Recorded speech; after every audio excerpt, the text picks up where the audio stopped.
Okay. Last video for exam 1 material. Let me check something real quick on the camera. Yep, okay. All right. Now, I mentioned to you earlier that we would eventually need a graph to understand the whole balance of payments, current account balance equals capital account balance, but the opposite sign. And I can only imagine your excitement at hearing that. Well, now is the time for that graph. And I'm going to build this up piece by piece. You're going to have somewhere available to you on probably the TCU Online webpage, but it's already up there. I already have this posted somewhere else on the internet. Have available to you, there are 4 possible graphs you can draw here. I have an example of all 4 drawn correctly online so that you can make sure you get exactly, see exactly how this works. Anyway, shut up, John. Get on with it. All right. I don't know if you've ever seen one of these before.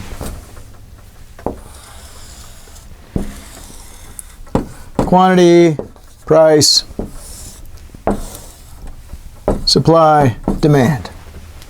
Now, what I want to do is I want to change this to make it useful for currency markets. So, quantity of pounds, price of pounds, supply of pounds, demand for pounds. All right, well, we're done. It's not really as complicated. No, we got a long way to go. Okay. Now, first of all, in a foreign currency market, the price of pounds is going to be measured in another currency. Let's use America, all right? Dollars per pound, okay? And let's do a 2-country world to make life simple. And let's say that demand for pounds is let's do this. So we've got the price of pounds on the vertical axis, the quantity of pounds on the horizontal axis. And I'm trying to decide which order I want to do this in. Notice that, let's just do it this way. The demand for pounds, how do you demand pounds? With a gun? Possibly. But what I'm thinking of here is in a currency market, what you do is you demand them by supplying the other currency. So notice here that the demand for pounds and the supply of dollars in our 2-country world is exactly the same thing. Likewise, if you're supplying pounds, why is somebody coming to the currency market supplying pounds? They must want something else, right? They want dollars. Demand for dollars, right? So, the first thing, I guess the big change so far in how we're going to do the graph is that we're going to do dollars per pound instead of price of pounds. We are going to do quantity of pounds is fine. We can leave it just like that. And demand for pounds is fine, but let's not do supply of pounds. Let's see, maybe I'll use red. Let's use demand for dollars, and I'll tell you why. What you're supplying is really a coincidence of which country you're in. You know, presumably most people who have dollars are in the U.S. and most people who have pounds are in the U.K. Is a coincidence of what country you're in, but the demand. Why do you want pounds? I want something British, all right? Why do you want dollars? I want something American. So these are kind of the active parts of these two. These two are the same thing, right? Supply of pounds and demand for dollars is the same thing. But the action, the one that got you out of bed, the one that made you go to the currency market and try to get some dollars was your desire for something American, all right? So this is kind of the active thing here. So I don't want to bother with the supply part. And likewise down here, we were already with the demand part, so that works out nicely. But what got you out of bed in the U.S.? This is the exact same act. Supplying dollars and demanding pounds is the exact same act. But, you know, why did you get up and go to the currency market? I wanted something British, all right? So let me redraw this. Where's my eraser? There it is. With those new labels.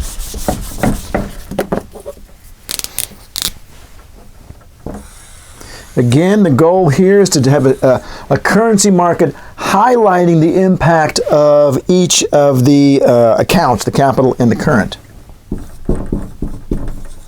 Quantity of pounds, dollars per pound, demand for pounds, supply of, oh, it is. I went through all that trouble and then I did that. Demand for dollars. Yeah, that's right. Demand for dollars. All right. So there's our currency market. Now, let's say that you did what John Harvey did, and you were going out with some girl when you were taking this class, and you stopped going to class. And you come into the exam, and you're looking at, you have to draw one of these, and you're thinking to yourself, I don't know how to do that, because I just kind of memorized everything. I don't know how it works. Fortunately, I have the mind of a genius, and I worked it out. Also broke up with the girl not too long after that. This is how you figure it out, because like, here's always the big question. Dollars per pound or pounds per dollar? And which one is the demand for what over here, all right? You know, is this demand for dollars or demand for pounds and so forth? Quantity of pounds, fair enough, all right? That's fairly straightforward. In fact, I will tell you that, if there were going to be an exam, I would tell you on the vertical axis, put so-and-so. Quantity of dollars, quantity of pounds, whatever. So if you're ever confused about what label to put where, just do this. Put something in you're really familiar with. Quantity of TV sets. So now everywhere you've got pound, you would have TV instead, right? So you've got a market for TV sets, and of course you're going to have the price of TV sets up here. But what is the price of TV sets? Is it dollars per TV or TVs per dollar? Let's say that again. We know that you're going to have the price of TV sets up here. We know that when you put quantity of TVs down here. But if we're going to express it in this manner, would it be dollars per TV or TVs per dollar? It's going to be dollars per TV, right? So, whatever currency you put down here is going to be in the denominator. And how do you remember that? Do you memorize it? No. What you do is you think to yourself logically, well, what if I had quantity of TV sets? Would I have dollars per TV set, in the U.S.? Would I have dollars per TV set or TV sets per dollar? How do they do the price tags at Best Buy? Do they put how many TVs you can get for $1? Or do they put down how many dollars you have to give up to get a TV? It's dollars per TV. So if ever you're confused about what to put over here, always remember, well, just think of it as if it were some good or service. Then, over here, would this be demand for TVs or supply of TVs? Well, it's demand for TVs, right? So that's the easy one. Demand for TVs. So you're like, okay. So if I'm doing quantity of pounds here, I must be doing demand for pounds here, and I must be putting pounds in the denominator over here. The last question is here, and of course we would naturally put supply of TVs. But what does Best Buy really want? What are they after by supplying? Do they just want people to be able to watch TV and that's their overall goal in life? Or do they want something in exchange for that?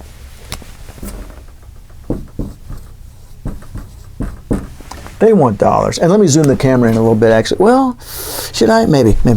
To close in a little tighter around that. Okay. Again, my point right here is I rearranged everything and made this what I showed in purple. And then I was raising the question, what do you do if you're ever in a situation where you're like, crap, I don't remember, where the dollar sign goes here or the pound sign goes there, which sign goes where, right? Because it's confusing because it's two currencies. It's easy when there's a commodity and a currency. But when there's two currencies, it can be confusing. But in fact, one of those currencies is sort of the commodity. It's the thing you're after. It's the thing you're trying to buy. So if ever you get confused, you just jot down real quick, quantity of TV, I can't, do I put, well, again, the confusing thing here is I always tell you what to put there. I tell you what to put there. But anyway, substitute a commodity of some sort. Then you say, crap, is it dollars per pound or pounds per dollar? Well, would it be dollars per TV or TVs per dollar? It would be dollars per TV. Therefore, it must be dollars per pound. Demand for TVs is easy enough, so one would hope. And up here, local supply of TVs, what's it equivalent to? Well, it's equivalent to the demand for dollars because what Best Buy wants is dollars. All right. All of this is in the book too.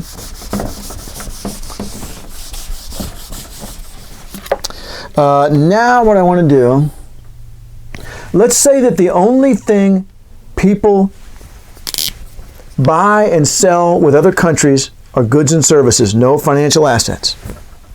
So we're only going to have the current account. Okay, now we're going to start to get serious here.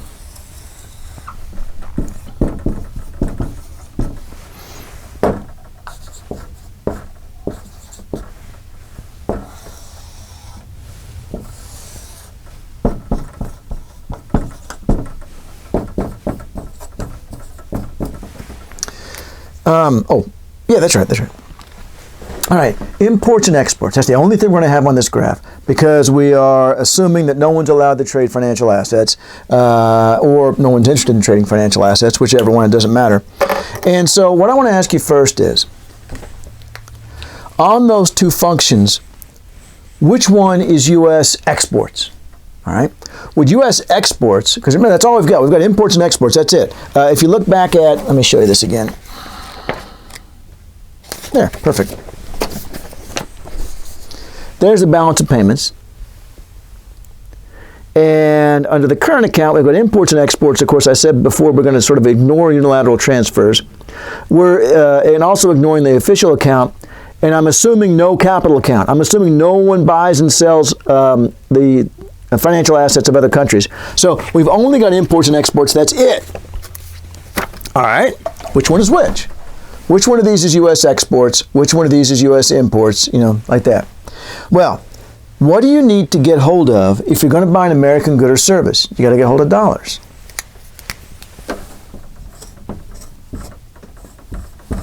So the demand for dollars is basically the equivalent of the demand for American goods and services. The whole reason why a Brit would want a dollar is because they want to buy an American good or service. So this function here not only shows the demand for dollars, which I'll talk about in just a moment, but it also shows the demand for U.S. goods and services at the same time. It's the same thing. And likewise down here. If an American is demanding a pound in a world where no one buys financial assets from other countries, then an American must want something British. They want to import something. They want something British. So this isn't just the demand for pounds. This is also the demand for British goods and services. All right? Now look what happens. Okay, let's do two things here. One, I need you to stop and think about what it means to go up on this axis versus down on this axis. Up on this axis, and then I want to compare that to the slopes of the curves. Up on this axis is more and more dollars per pound. Well, if I got to give up more dollars to get a pound, then the pound is appreciating.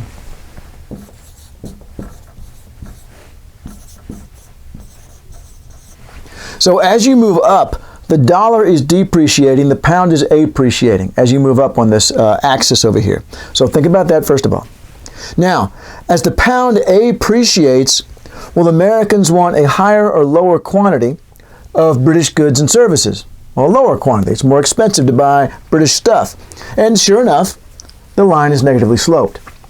The line is negatively sloped because as you move up, the pound becomes more expensive, therefore British stuff becomes more expensive, therefore U.S. imports would fall. All right? So that's why it's negatively sloped. Price of British stuff goes up, and the quantity we want of British stuff goes down. What about this one? Why is it positively sloped? Well, because as you go up, the dollar's falling. As you go up, it's cheaper and cheaper for a Brit to buy a dollar. The pound is appreciating, the dollar is depreciating, and so as a consequence, American stuff is cheaper.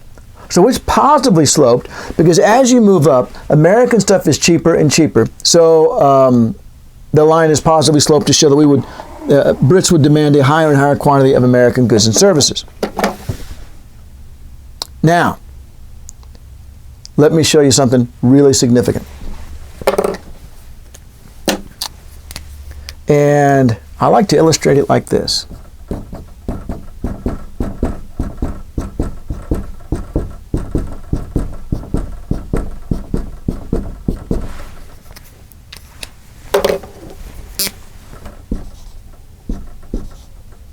John, not the best artist in the world and having a terrible time simply drawing the letter M. Okay, Those are all M's for imports. Those are all X's for exports. I just want it to really stand out in your mind right now that this function here is showing the quantity of U.S. exports at various exchange rates. This function here is showing the quantity of U.S. imports at various exchange rates. Therefore, what color? Black.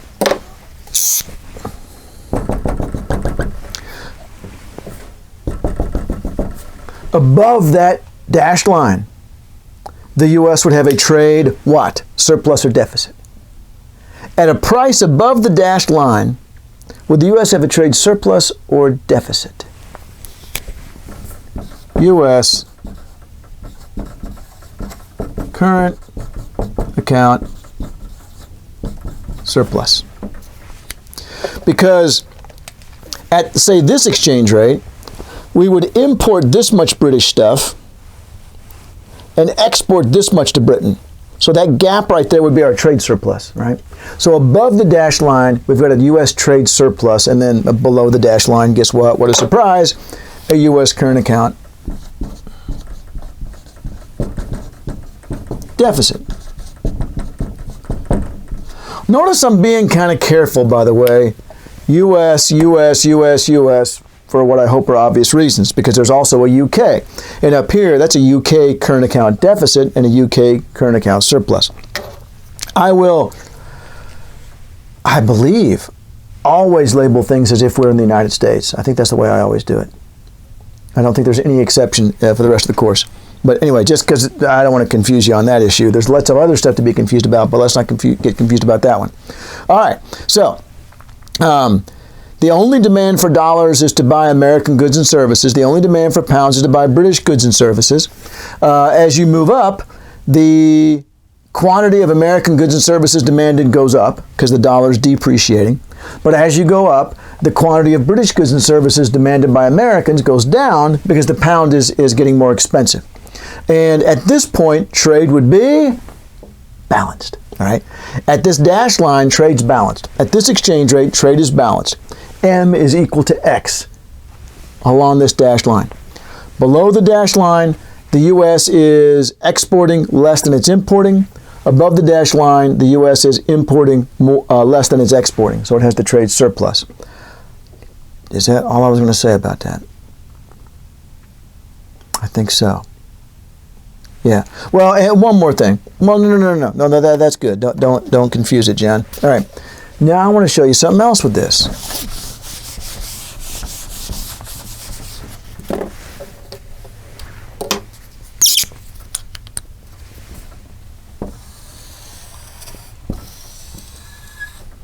Quantity of pounds, dollars per pound. Let me switch purple pens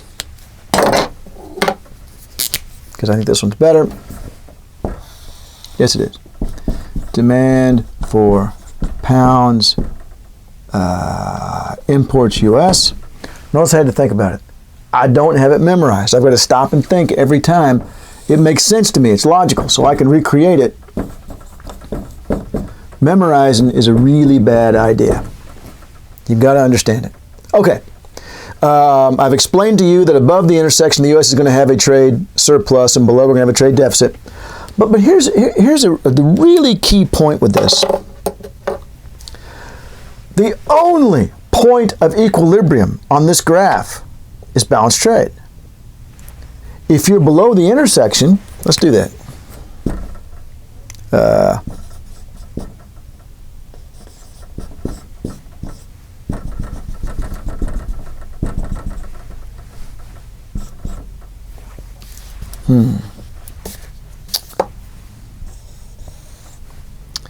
U.S.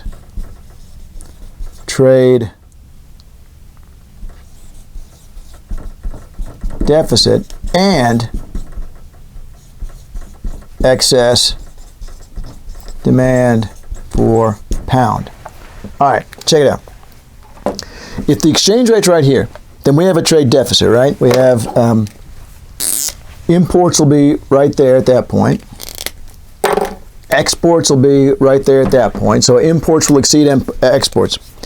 Okay, this is where exchange rates come in. That's how many pounds Americans want to buy. And let me jot that down.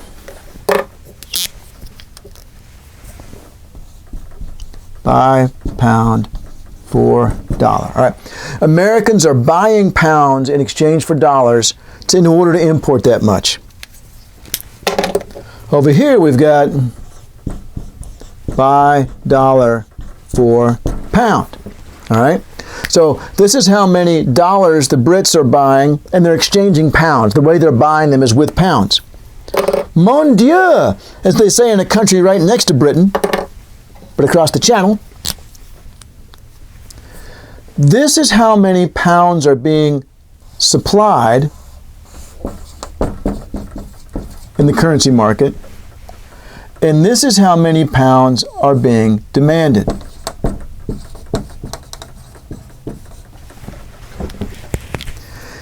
Brits are lining up to trade their pounds for dollars in this volume right here. But Americans want to buy this many pounds. So the Brits are only supplying this many, but the Americans want that many.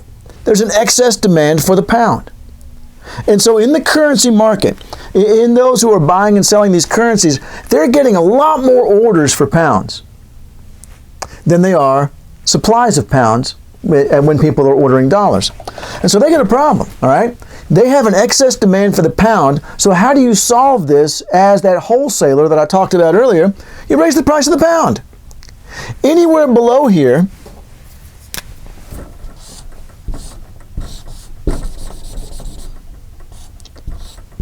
I pictured that as being a really cool arrow, and it wasn't. I apologize for that, and I think you should get your money back for this course.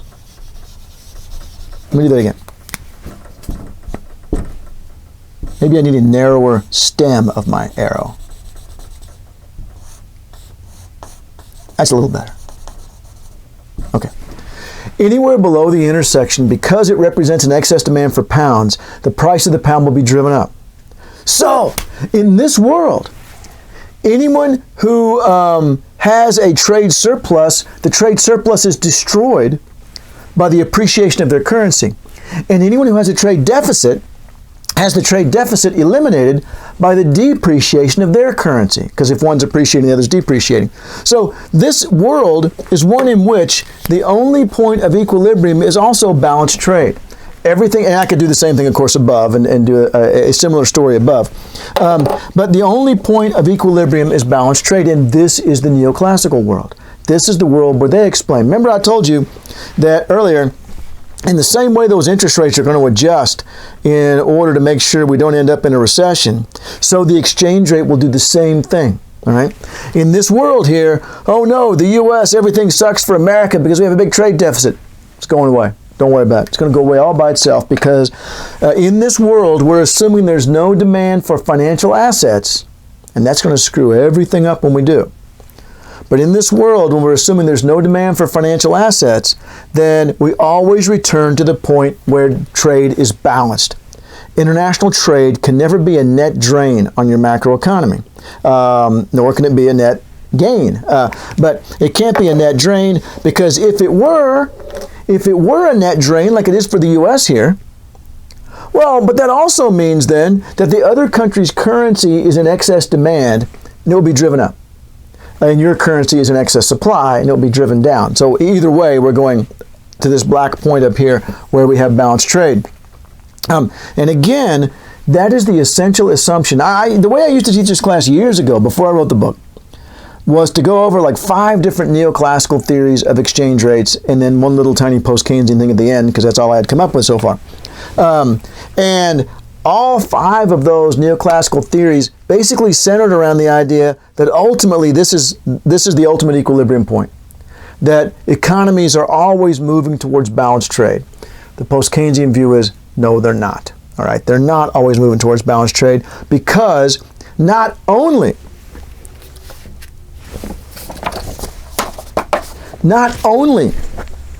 is it not true that the only demand for foreign currency is associated with the current account, not only is there also a demand for foreign currency associated with the capital account, but it's about 10 times bigger. The volume of foreign currency floating around in that capital account part is about 10 times larger than the volume of foreign currency floating around because of the current account. In other words, we are ignoring roughly 90% of the market when we describe it this way. And this is what I learned, by the way. This is what I learned in class years ago. And it even bothered me then. I was like, well, wait a minute.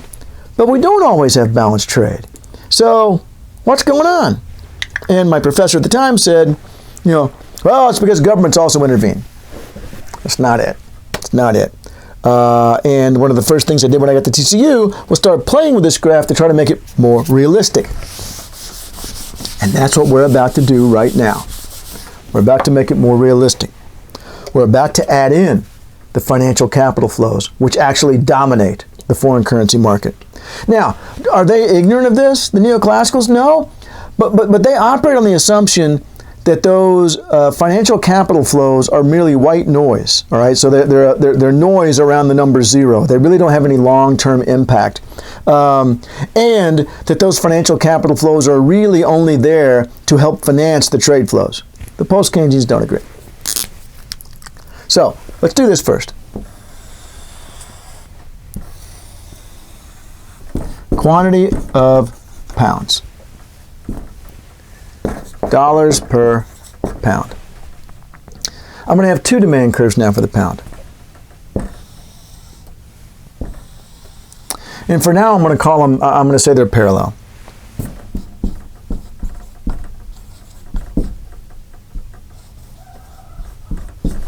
U.S. imports. That's the inner curve. The outer curve is demand for pounds U.S. imports plus U.S. capital outflows. So let me explain to you what I just did there. Let's pick an exchange rate. Let's say this is the current exchange rate right here.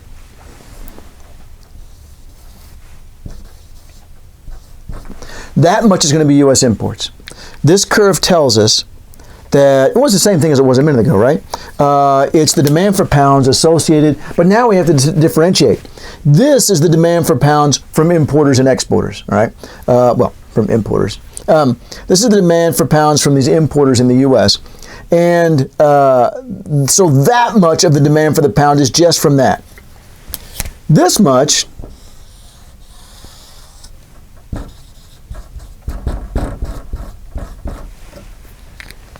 is from both. Check something here.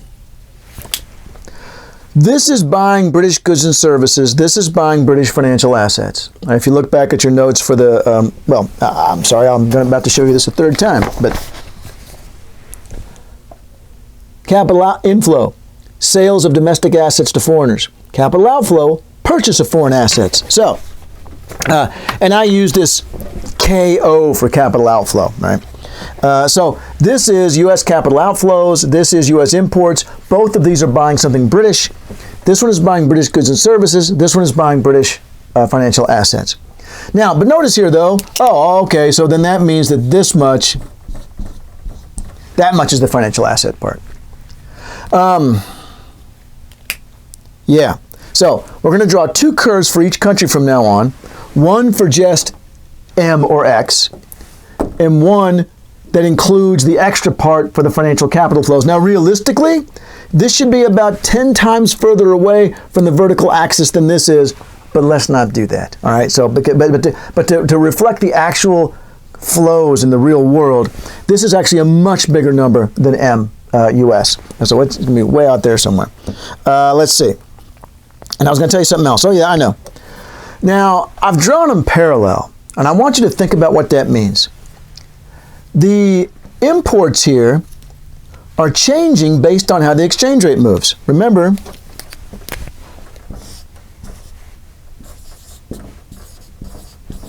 going up on this graph is a pound appreciation because it's more and more dollars per pound. Just as if you had more and more dollars per TV, that's a more expensive TV. That's a more valuable TV. More and more dollars per pound, that's a more expensive pound. That's a more valuable pound. So when we appreciate, the pound goes, when we move up, the pound appreciates. As the pound appreciates, so the quantity of British goods and services is declining. But look at the way I've drawn this right now.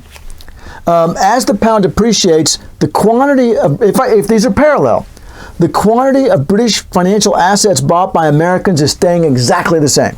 It's staying exactly the same. Realistically, okay, well, this is a tough one.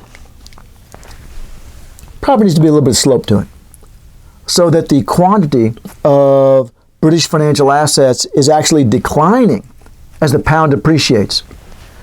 But here's the complicated thing. Let's make this a cricket bat. The only thing Americans buy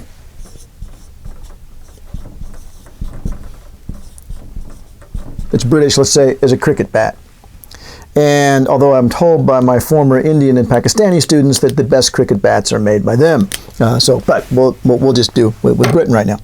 And then over here, capital flows. Let's make that Americans buying shares of, I don't even know if Jaguar exists anymore as an independent company. I thought somebody, an American company.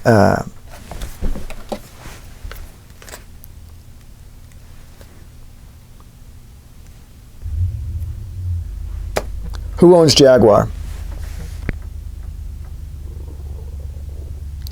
Parent organizations are British Leyland Ford Motor Company. That's what I thought. And there's other part owners. But anyway, but let's pretend they're not. Let's pretend it's just British, right?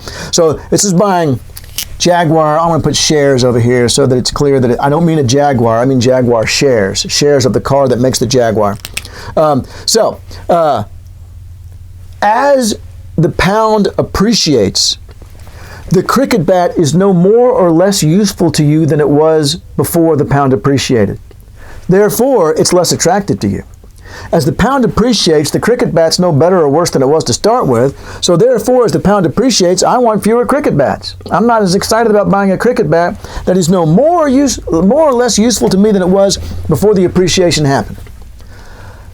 As the pound appreciates, is a share of Jaguar more or less useful to you? That is a much more complicated question because that's a financial asset. And the key quality of the financial asset is its price. That's not true of the cricket bat. The cricket bat's price does not affect how good it is. You know, in the sense that if we have the same cricket bat and we change the price, oh, that's a better cricket bat. No, it's the same cricket bat. Whereas if we increase the value of the pound, actually the Jaguar share is somewhat more valuable than it was to start with, because technically it is. So I draw them parallel because it's a complicated question. Honestly, the factors that are affecting this gap right here, we're going to deal with in other ways, other than the exchange rate. Those other factors are going to affect this gap, and that's going to affect the exchange rate. So again, technically, it would make sense to make this a little flatter so that as the pound appreciates, you would buy fewer and fewer shares of Jaguar. But it's so much more complicated when we're talking about a financial asset, all right? Because part of the attractiveness of the financial asset is its price. And to an American, when the pound goes up, the price of this goes up. So that if I'm ultimately going to sell this thing and use my money back here in America, it's a more valuable share now. Even no different than if its own price in pounds had gone up. Okay, I think I'm ready to put the whole thing together. All right. Now there's going to be 4 possible ways to draw the graph, the complete version of the graph. Let's do all 4. And again, this is posted online. And I'm going to say the first one, I'm going to say, let me write this way over here. I don't want to write. Okay, maybe on the sheet of paper. I don't want to take up any more space on the graph. Crap. I'm going to write it and erase it.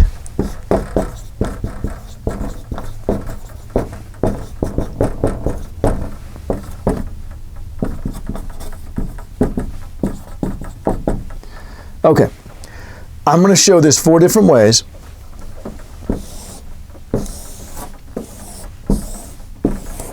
I'm going to show it with quantity of pounds on the horizontal axis and the U.S. current account deficit. I'm going to show it with quantity of pounds and a U.S. current account surplus. I'm going to show them with quantity of dollars and a U.S. current account deficit. And guess what? Quantity of dollars and a U.S. current account surplus. So those are the four possibilities, right? Either quantity of pounds or quantity of dollars on the horizontal axis, and either give the U.S. a trade surplus or a trade deficit. And what we've done so far, well, no, don't say that, John. And I think I'll do quantity of pounds on the horizontal axis, U.S. trade deficit first. Now, in a normal semester, you would be required to simply remember how to do this. And since I might use these videos later in a normal semester, let's consider that. But during coronavirus season, all the exams are open book and open note. So, although I will tell you that on the exams, where there are more challenging questions than on the quizzes, you'll need to know how the graph works. Because, well, I will have told you this already, so I'm not going to worry with it now. Quantity of pounds, all right? Or what looks like I've written is QO F pound, right? But it should be quantity of pound. Oh, and then, of course, dollars per pound. Now, whether you are doing the U.S. trade surplus or the U.S. trade deficit, you can always do this first. Just draw yourself an X over here, all right? And demand for pounds U.S. imports, demand for dollars U.S. exports, all right? And I want you to label this point right here, BTER, the balanced trade exchange rate. So that if by coincidence, the exchange rate happened to be right here, which it doesn't have to be, you'll see here in a moment, it would be balanced trade. And that's an important number to know, all right? It's important to know where balanced trade is. It's going to be the intersection of these two curves here. But remember I said I want the U.S. to have a deficit this first time. So a deficit, trade deficit, is that going to be above or below? Well, I want imports to be bigger than exports. Up here, I hit the imports line first and then the exports line. Down here, hit the exports line first and then the imports line. Aha! I put it down here. Cheat. Don't draw the other two curves until you have figured out where it should be. You've written AER for actual exchange rate. There's the balanced trade one, but that's just by if we happen to end up there. But here's the actual one. Here was the one that actually prevailed in this scenario.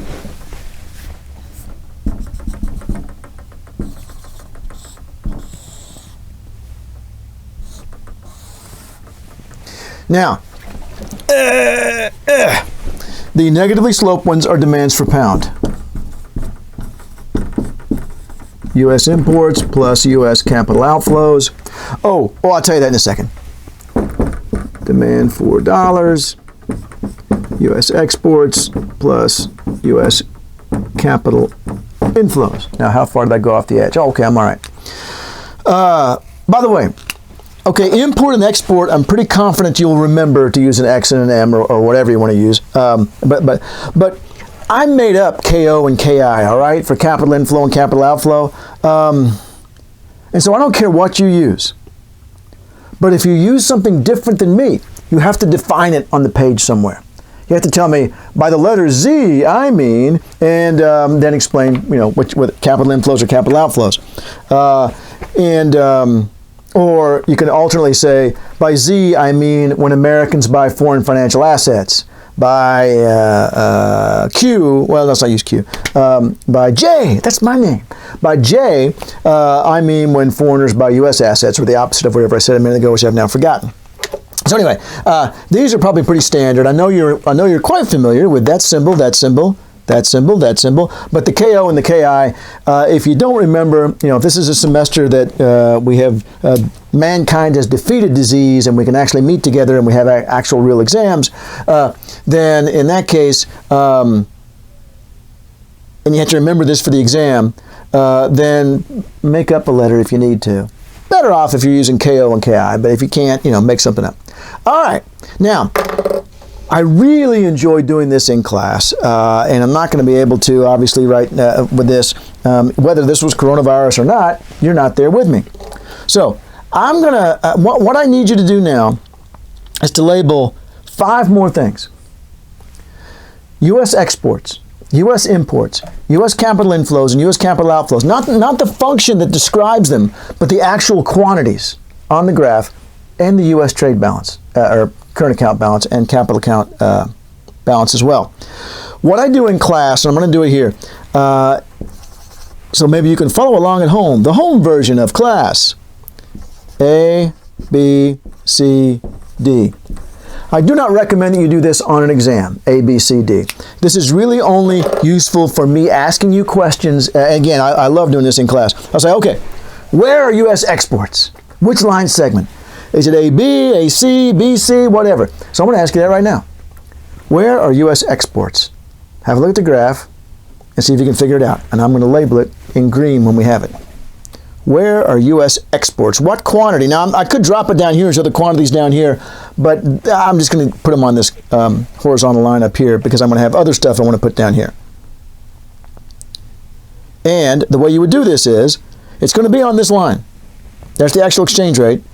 Where are exports? They're right there. Boom! U.S. exports. Where are U.S. imports? Well, there's the actual exchange rate. Where's the import line? AC. So you don't need the letters at all. That's just when I'm asking the class which line segment would it be, you know. MUS. Now, where are U.S. capital inflows? Look on the graph and find inflows. Say, aha, it's on this line. And the gap between these two is U.S. capital inflows. So, sorry, I was going to use green again. I wanted to use green for all the ones indicating money coming into the U.S. Here we're selling goods and services. Here we're selling our financial assets. And then, look, there's only one thing left.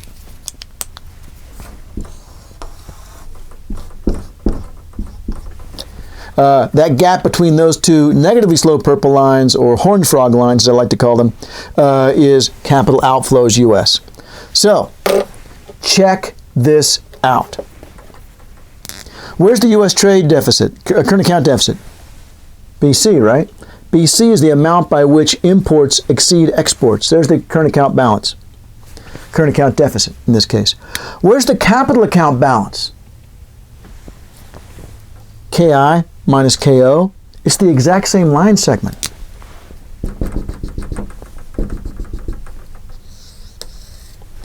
U.S. current account deficit and capital account surplus. That gap right there, and this is what I love about this graph. You know, I was telling you way back on that other one that I keep showing you that there will always be the same size but opposite sign. Look, they're the same freaking line segment. How could they possibly be a different size when they're the same line segment?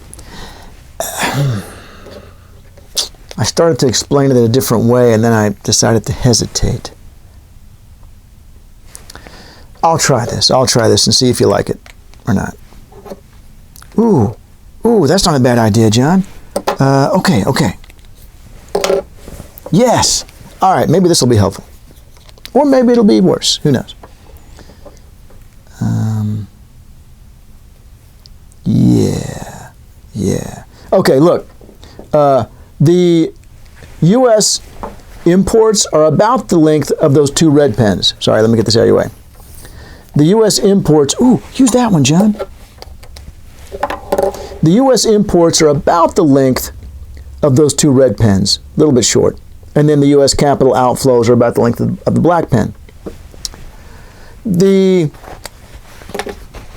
U.S. exports are about the length of the green pen. And the U.S. capital inflows are about the length of the two purple pens.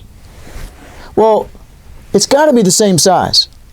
The whole length has got to be the same size because this is the equilibrium price at which the quantity of pounds sold was equal to the quantity of pounds demanded. The market is no longer trying to adjust over here. Here is the total demand for pounds and the total demand for dollars, and only at this point was the combination of the number of pounds American wanted equal to the number of pounds Brits were willing to give up, and the number of dollars British wanted was equal to the number of dollars Americans were willing to give up. That's the only place where that's true. So it must be the same total quantity down here.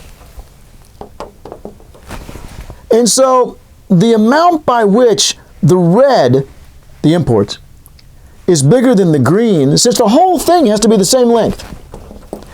Since the whole thing has to be the same length, whether we do the green part or the red part, wherever I break this one, oh, let's break it over here.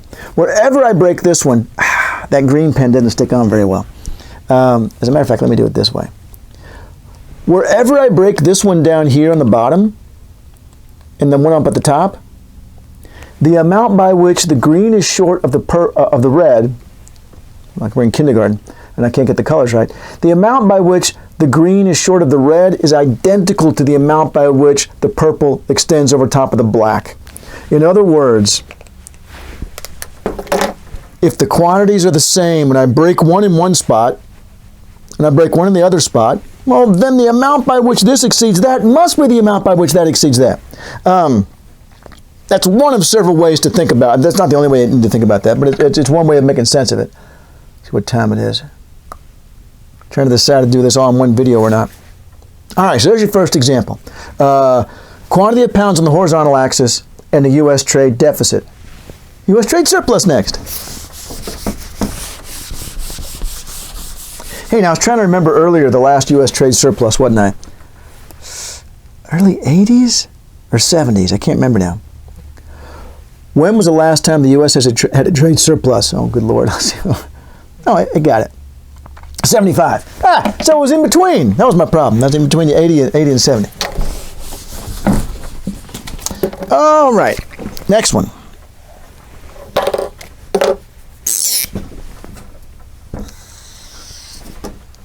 I believe that's the crappy purple pen.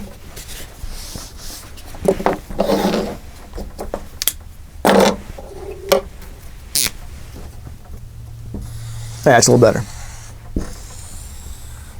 Quantity of pounds, dollars per pound. Remember, you can always just draw an X right away. Just try not to make your intersection too high up or too low down. If you put it right in the middle, you'll be fine. Demand for pounds, U.S. imports. Demand for dollars, U.S. exports. Balance, trade, exchange, rate. Okay? Now, you look back at the question, if it's a regular semester and it's an exam question, and you see, oh, I'm supposed to give the U.S. a trade surplus. All right? So this time you want to hit X further out to the right than you hit M. So, actual exchange rate. And then go out however far is convenient for you. You could actually stop right here if you wanted to, but it'll all get really messy. So, try to go a little further. Notice I'm not going to bother to draw a line through that. There's no point in doing that. Demand for dollars. I'm going to have to get up. Exports U.S. plus capital inflows U.S. Demand for pounds. Imports U.S. plus capital outflows U.S. And did I fit all that on the screen? I did. All right. So there's the graphical situation you have to draw. Now you need to go in and mark U.S. exports, U.S. imports, U.S. capital inflows, U.S. capital outflows. And I'm going to do that thing again so you can play along at home. But you don't need to do this on an exam because it would just add extra mess to it. A, B, C, D. Okay, have a look at that and try to figure where U.S. exports would be. Where U.S. exports would be. Ready? All right. Find the export line. Aha, C.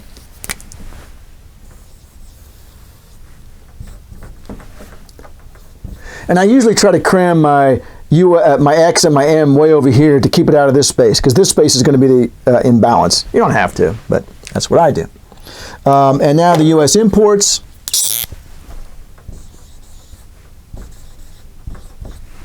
Right there, of course, off of the import line. Let's go ahead and do, since I have the red pen out, U.S. capital outflows are off of this line right here, and capital outflows are the gap between these two negatively sloped lines. And then the U.S. capital inflows are going to be the gap between the two positively sloped lines.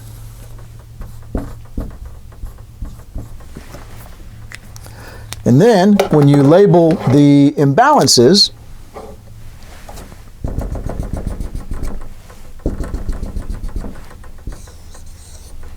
U.S. current account surplus and capital account deficit. All right. That now we have a trade surplus, if we're not going to count unilateral transfers, current account surplus, but a capital account deficit. Because if you got one, you got to have the other one the opposite, right? All right. Now, just to make sure you know what the hell you're doing with this, I make you do the same thing twice with quantity of dollars down there. So I'm going to do it twice with quantity of dollars down there. Only way to figure this out is just practice drawing it. You've got only 4 possibilities. You practice drawing them until you get it right. And honestly, after a while, if you do it with sufficient focus, it'll start to make sense. Which is good, because then I may screw with you on the exam and do it a different way. Quantity of dollars. Okay, whoa. So if I got pounds per dollar or dollars per pound? Well, what if this was quantity of TVs at a British Best Buy or a BBB? If this was quantity of TVs, would it be pounds per TV or TVs per pound? It would be pounds per TV. Started the right TV. Stop myself. So it's pounds per dollar. All right. So if we got quantity of dollars down here, then the product or the commodity or the object of our demand is in the denominator. Now that's going to be demand for dollars, U.S. exports, BTER, demand for pounds, U.S. imports. Now, let's do the first one, a U.S. trade deficit. And so now you got to stop and think. See, this is the thing. I don't want you to get in the habit of, oh, the deficit's always above or always below. I want you to think about it every time. Because now you got to say, okay, where would a U.S. trade deficit be? Well, you want the line to hit U.S. exports before it hits U.S. imports. So that's going to be up here.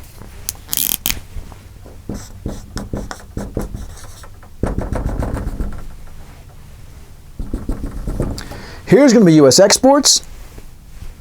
Here's going to be U.S. imports. So this will be a trade deficit this time. And by the way, going up this time is the dollar becoming more expensive and the pound becoming less expensive.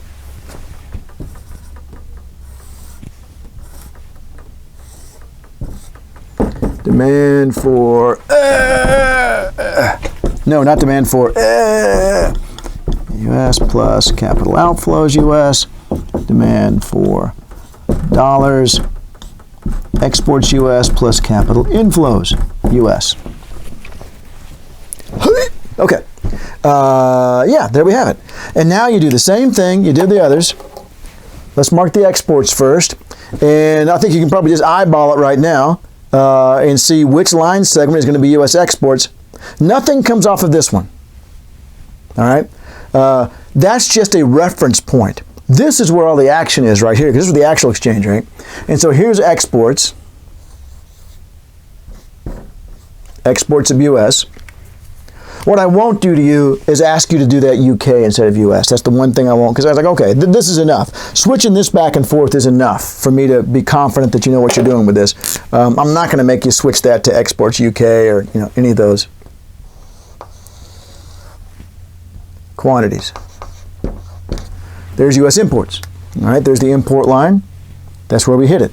So at this very expensive dollar, U.S. has a big trade deficit.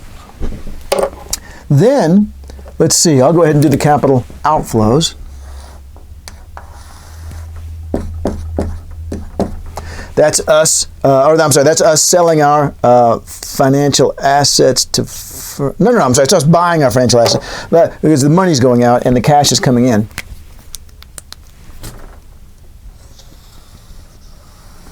I just said the money's going out and the cash is coming in. The money's going out, but the ownership is coming in. And there's U.S. capital inflows. And let me draw one more thing, and then I want to make a comment about this. And not about how beautifully it's drawn, because I know that's not true. U.S. current account deficit and capital account surplus. Okay? So that graph is complete now.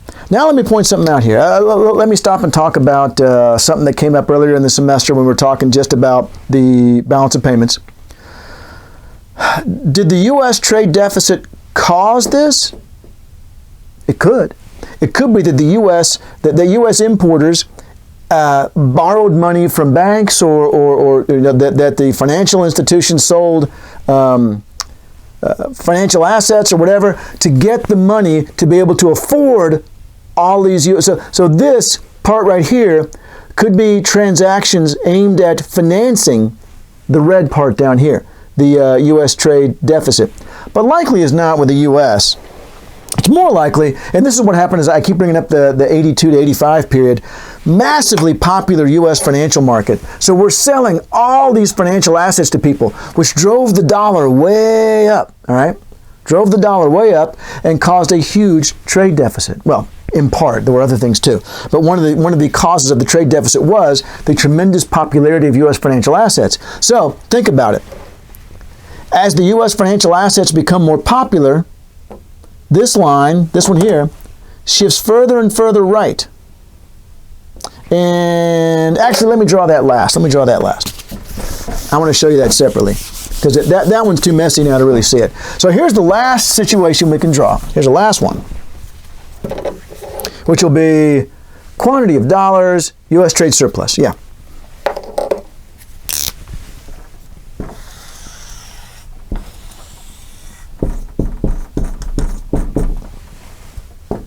Don't tell me. I seriously have to think about it every time because I don't have it memorized.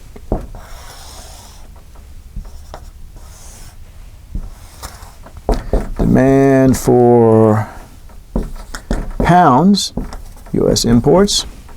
Demand for dollars, U.S. exports. BTER. I want the U.S. to have a surplus this time, so I want to hit the export line second. There's the actual exchange rate.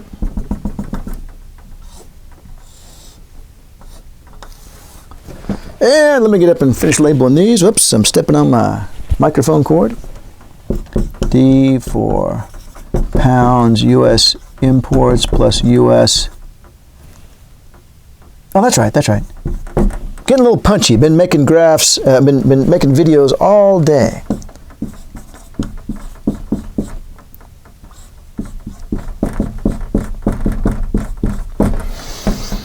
All right, and I'm only a third of the way through the course. Whew. Well, I'm not even that yet, am I? Okay, so U.S. exports. Right there.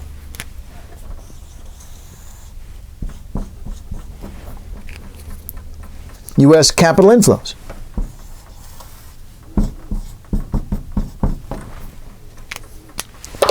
U.S. exports. I'm sorry. U.S. imports. I told you I'm getting real punchy.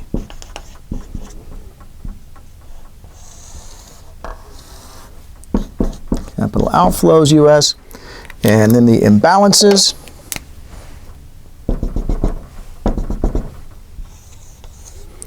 U.S.